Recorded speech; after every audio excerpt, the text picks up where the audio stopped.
guys, Idris here from Just Another Night, back again for another podcast, and as always, with me I've got Curtis. Hello. So today we figured we'd stick with the video game theme, and we're going to talk about remasters and remakes. Basically today we're going to focus on games that have already come out, as opposed to ones that we want to see in the future. So, without further ado, should we jump straight into it? Yeah, sure. The first thing that we've got on our list today is The Last of Us. So it had a remaster, not a remake, and it was, I'm not going to say it was disappointing, but it was literally just a port to the PlayStation 4 from the PlayStation 3. Yeah, pretty much. Like, they just redone the graphics on it, didn't they, really? They didn't change anything in terms of the dynamics of the game. Yeah. I think it's still a really good game, and it's definitely worth playing if you haven't already. And obviously with The Last of Us 2 that's just come out, if you've already got a PlayStation 4, you might as well get both. Yeah. I'm not the biggest fan of The Last of Us.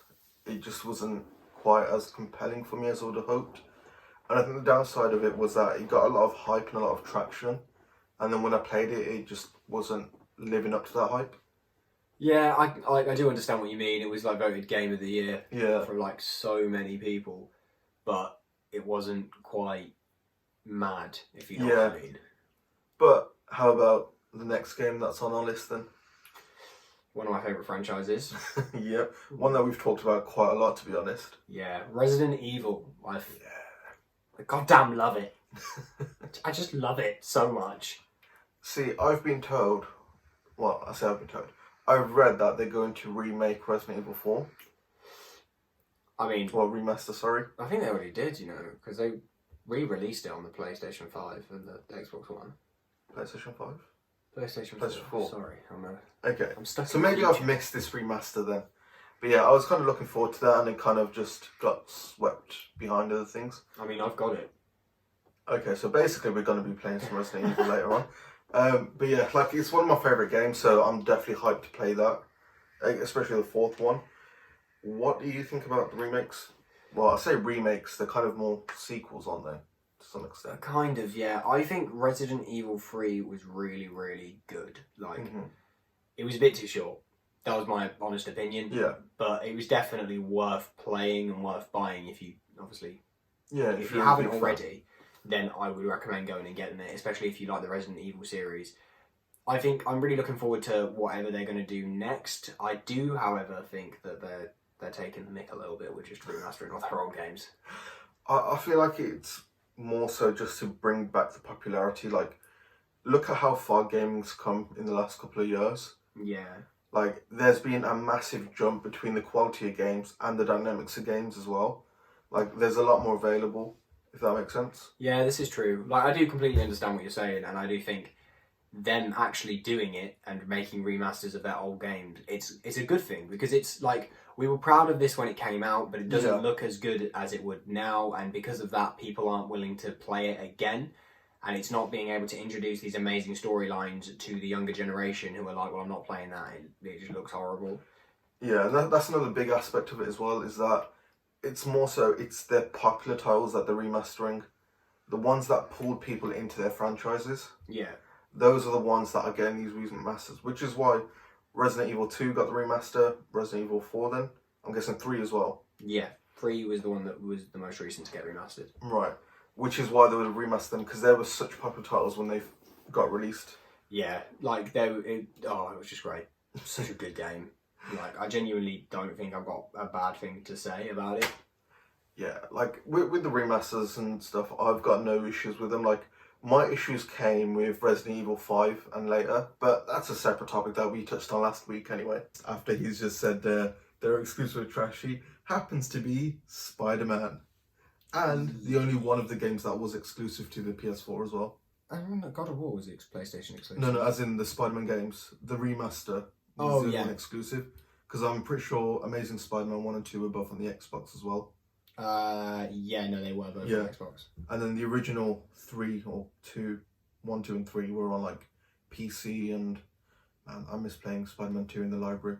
It used to be so much fun. Spider-Man, you know what, right? Before Spider-Man PS4 came out, Spider-Man 2 was 100% the best Spider-Man game. I played 100%. all of them. I'm talking Fractured Through Time, Shattered Dimensions, Yeah. literally every single Spider-Man game that came out, I played them. In case you didn't know, guys, I'm a real big fan of Spider-Man. And they were all okay. And that was it. They were just okay. Yeah. Whereas Spider-Man PS4 was genuinely amazing. Spider-Man 2 was genuinely amazing, but for completely different reasons. Like, I think Spider-Man 2 is more of a nostalgia thing. Like, I remember being a kid sitting... My PlayStation used to be in my parents' bedroom. Mm-hmm. So I remember sitting at the end of my parents' bed with, like, a big, massive, like, block TV sitting there and then just delivering pizzas as Spider-Man. And that, to me, was just incredible. I loved it. See, for me, like, again, it is a nostalgia, but Spider-Man 2 was, like, the one that was truly a Spider-Man game, if that makes sense. Yeah, I get that. Like, going from Spider-Man 1 to 2, like, they perfected things like the web slinging, you know, the crawling on the walls and that kind of stuff. Yeah. You didn't really have that in the first one. And, like, as a kid, we used to go to the Birmingham Library during our summer holidays because they used to have events on. Yeah. I would always just go and borrow that game and sit on the PC and play that for a good couple of hours. Like, it was always so much fun. Yeah. And when they came out with the new one, honestly, like, you'd think you wouldn't be able to beat it, but, like, it was such an amazing game. Like, they took it to a whole new level with the remake. This is the thing, I do rate Spider-Man and I do rate it, but the problem is I don't think it should be a PlayStation exclusive. Like, it's the same with Marvel Avengers. Obviously, PlayStation isn't my main console, so I bought Marvel Avengers on Xbox, and I can't have Spider-Man because he's owned by Sony.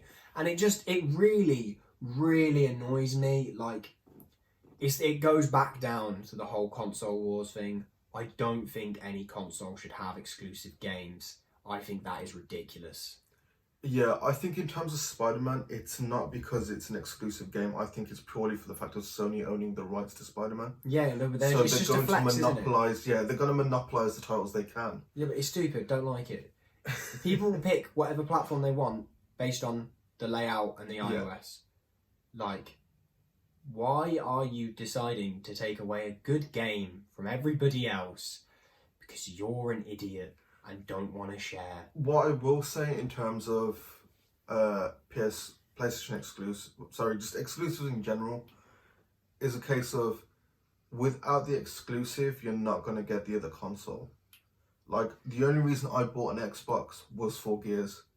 Otherwise, if I could get Gears on my PlayStation, I wouldn't have bothered buying an Xbox. And don't get me wrong, like, I enjoy playing on my Xbox. It's a bit of a different feel to playing on the PlayStation.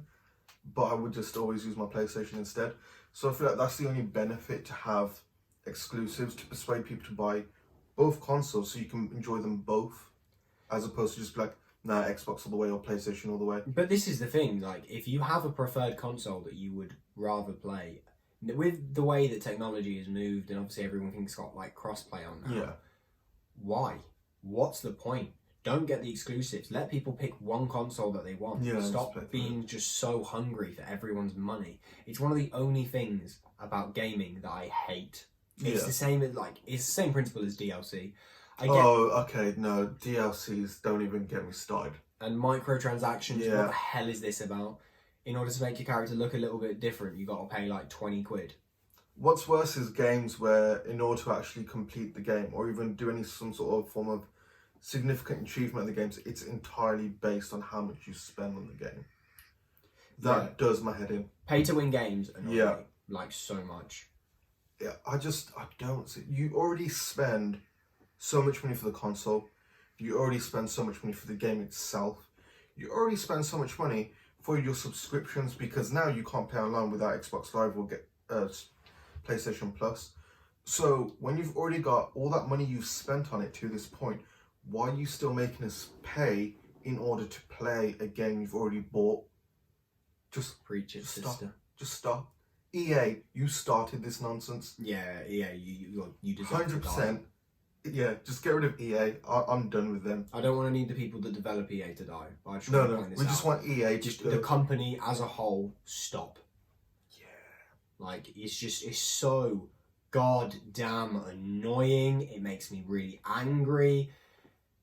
Oh. But it's because of EA, we now have this stupid trend of pay-to-plays and DLCs, where you can't even play an entire game. because you then have to go and buy more DLCs. But guess what? You don't get a DLC until it comes out a couple of months down the line. And that's the stupid thing, because again, it's a money grab. It's just to persuade more people to buy the game later on if they didn't get it on release. Yeah. Let's move on, because it's making me more and more angry to think